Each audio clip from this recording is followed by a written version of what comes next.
This little boy is only 2 years old but has to rely on instinct to determine life and death. Choosing the knife means living, choosing the wooden horse means dying. As Li watches his son slowly move towards the wooden horse, he takes out a dagger. Luckily, his son is attracted by the reflection on the knife and turns to pick up the knife on the ground, signaling that the father and son are about to embark on a journey. It turns out Li is a rebel. He conspired with the Shaolin Temple and the rebel party to overthrow the Qing dynasty and restore the Ming, resulting in the extermination of his entire family, with only his young son surviving. While he is arranging affairs for his family, his junior martial brother Ma rushes in, initially crying bitterly but then attempting to kill Li. It turns out Ma had long been colluding with the court, betraying Li. With his family just killed, Li has nowhere to vent his anger, and Ma unexpectedly comes to him.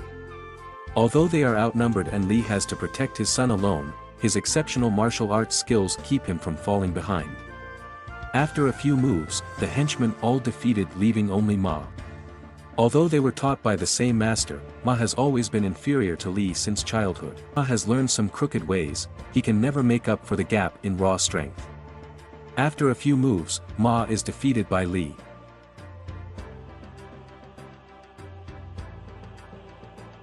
But Ma does not die.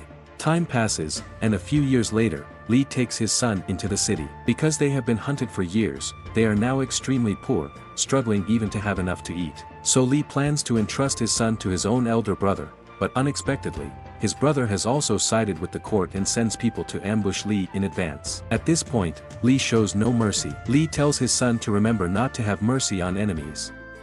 Just as the father and son are preparing to leave, the local landlord intercepts them and asks Li if he wants to find work. A moment ago, a woman named Red Bean and her mother are running a con. Red Bean weeps over her mother, who is playing dead, and calls for a man's marriage proposal to fund the mother's burial costs. This leads to a conflict between the landlord and the onlookers. As he cannot win, he can only apologize and settle the matter. He happened to see Li's performance just now, so the landlord hopes to hire him as his bodyguard. Li initially wants to refuse, but hearing his son's hungry cries, he ultimately agrees. As soon as Red Bean enters, the landlord dresses her in gold and silver. She then goes to the hut to wake up her fake dead mother and divide the treasure. Suddenly, the landlord bursts in, but she reacts quickly, pretending to be a ghost and fooling him. Upon hearing the landlord's proposal to marry in 2 days, the mother and daughter are in a desperate hurry because their goal this time is to steal the gold lock from the landlord's neck. However, with Li guarding the house, Red Bean doesn't dare to act rashly. So she comes up with a plan, pretending to help Li measure clothes but actually intending to take advantage of the situation to deal with him. However, after some maneuvers, not only does she fail to harm Li, but she ends up being outsmarted herself. Red Bean learns of Li's rebel identity due to his recent martial arts display, giving her leverage over him. Strangely, Li doesn't kill her. Even his son notices his father's interest in her. On this day, Momo is practicing martial arts outside when a young master passing by sees him. The young master sneers at him disdainfully and inexplicably attacks Momo. Fed up, Momo launches a series of kicks, leaving the young master bruised. The young master immediately sends a message to his senior brothers at the Shaolin Temple. However, the temple is currently under attack by the court because monks recently tattooed parts of a treasure map onto the backs of 5 pupils, inadvertently leaking the information and inviting trouble. The monk secretly sends the 5 pupils away while he stays with fake ones to cover. Suddenly, a mechanized vehicle descends from the sky and swiftly approaches the monk. And then a hand penetrates the monk's body. It's Ma, who was rescued and trained into an invulnerable monster by a sorcerer from the western regions after being injured by Li. Luckily, the 5 pupils have already escaped. At this moment, one of the followers catches a pigeon, which turns out to be a plea for help sent by the young master, who is also one of the 5 pupils. He inadvertently exposes the whereabouts of the 5 pupils, yet they are completely unaware of the impending danger, focused only on seeking revenge on Momo. That day, Momo, as usual, is practicing outside when the young master arrives with several senior brothers for revenge. Initially reluctant to engage, Momo recalls his father's words about not tolerating anymore and decides not to endure further. Momo swiftly defeats the senior brothers, earning their respect and causing them to recognize him as their leader. In the evening, as the father and son are preparing to sleep, Red Bean's mother quietly comes to the rooftop. She lifts a tile and extends a thread into Lee's mouth, then drips an aphrodisiac down it. However, Lee catches her in the act and blows all the liquid back into her mouth. It turns out that tomorrow is Red Bean's wedding day, and if they don't steal the gold lock from the landlord's neck, Red Bean will be forced to marry him. With no other choice, the two decide to take a risk. However, they are caught by Lee, leading to a scuffle in the room, while the landlord sleeps soundly. Seeing that they are outnumbered, the mother and daughter can only flee. The wedding takes place as scheduled the next day, but to prevent Red Bean from committing further crimes, the father and son guard the door. Red Bean, desperate, pretends that something is wrong and lures Lee into the room, then shouts for help, framing Lee. Surprisingly, the landlord believes her. The father and son are thus driven out, but as they leave, they encounter a large group of soldiers heading towards the landlord's house. It turns out the landlord's son's identity has been exposed, and the court has sent troops to apprehend him. What was supposed to be a joyous occasion turns into a massacre. Seeing this, Red Bean's mother quickly feigns death, followed by others, but the officers inspect them one by one. Meanwhile, Red Bean is still inside stealing treasures. And the 5 pupils hiding in the hut are also captured, with only the young master managing to escape. Just as he is about to be captured, Lee returns, but Momo is captured by Ma. Confident in his invulnerability, Ma comes for revenge. Red Bean tries to rescue Momo, but she's intercepted by a nearby officer and injured. Seeing this, Lee instructs her to take the young master and leave, then looks at his son before turning away. Lee, concerned about his son being in the hands of bad people, is assured by Red Bean that his son is like her own. At this moment, Red Bean's mother barges in and upon hearing that Lee intends to marry her daughter, immediately demands a hefty price for Red Bean's hand in marriage. Lee, unable to afford it, reluctantly agrees to owe her. Later, Lee takes Red Bean's mother with him to rescue the children.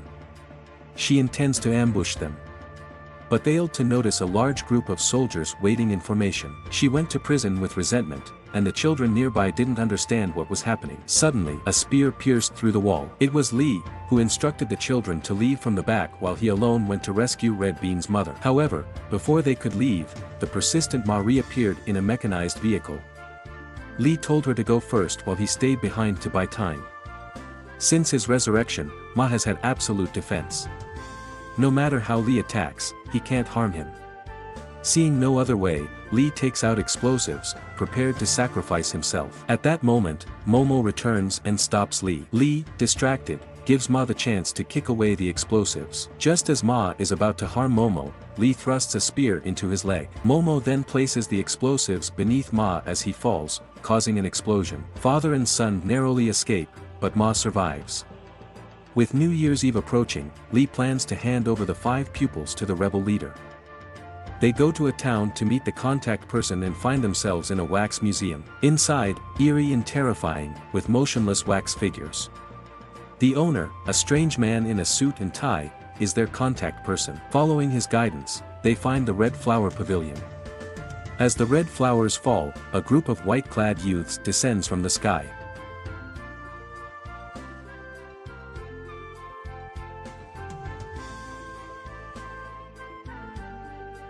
He is the leader of the rebels. After learning of Ma's betrayal, the rebel leader confidently tells Lee and the others to return home for the New Year's Eve dinner while he comes later. He then waits with his disciples for Ma's arrival. Suddenly, a gust of wind blows, followed by 2 iron balls that scatter the white-clad youths, causing many casualties. Seeing this, the rebel leader quickly draws his giant sword and charges at Ma alone, unaware that it's a trap. The rebel leader is soon surrounded. Meanwhile, Red Bean's mother tells the children her story. A figure appears at the door, and Red Bean's mother, thinking it's the rebel leader, opens it only to find him dead. The officer demands she hand over the children, but she's not one to back down, challenging them directly. Just as she's in danger, Lee finally appears, instructing them to take the children and leave. However, the area is swarming with pursuers. Red Bean's mother finally reveals her martial arts prowess, using a technique she's hidden for years, the thousand-hand guanin, swiftly defeating a group of lackeys. But before she can rejoice, the officer arrives, demanding she fight him with 3 moves. She throws out 2 hidden weapons, but the officer catches them both. Quick thinking, she spits out phlegm, and the officer catches that too. They engage in a fierce dart-throwing battle in the alley.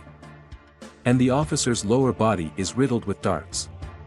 When the officer falls and tries to launch a surprise attack, she narrowly dodges, though she's still grazed by a dart. Red Bean then takes her into a nearby house. Before dying, she jokes about her previous instances of playing dead, lamenting that she can't bear to die this time. She tells Red Bean where the money is hidden before passing away. Lee arrives, but before anyone can mourn, Ma reappears and targets the children. A word from Momo awakens the grieving Red Bean, and she quickly leads the children to escape. Meanwhile, Lee confronts Ma alone, with Momo soon joining the fight. One attacks from above, the other from below. In the midst of the battle, they finally discover Ma's weak point on his face and concentrate their attacks there. After a bitter struggle, father and son still can't hit the weak point and are caught off guard by Ma, who wounds them both. Just as the situation seems dire, a figure suddenly flies in through the window. It's the wax museum's owner, who turns out to be a disciple of Shaolin. He tells father and son to leave first while he stays behind to clean up the mess. However, just as they reunite with Red Bean, a hand reaches out, grabbing a child's leg and dragging him towards a vat of sulfuric acid. The situation becomes even more dangerous, but fortunately, the wise old man arrives just in time. Lee seizes the opportunity to tie a rope to the gears for everyone to climb up, but he's caught by Ma and kicked. Others try to help but are pushed away, and Red Bean is almost killed. Thankfully, Momo blinds one of Ma's eyes with a surprise attack and lures him to the edge. Seeing his son about to be killed, Lee rushes forward and grabs Ma, intending to die with him. Red Bean then throws out a rope, which Lee catches, and he uses it to execute a final move, kicking Ma upwards. Finally, Ma falls into the sulfuric acid pit. After washing off the tattooed map on the 5 pupils' backs, Lee, accompanied by Red Bean and his son, continues to pursue the goal of overthrowing the Qing dynasty and restoring the Ming.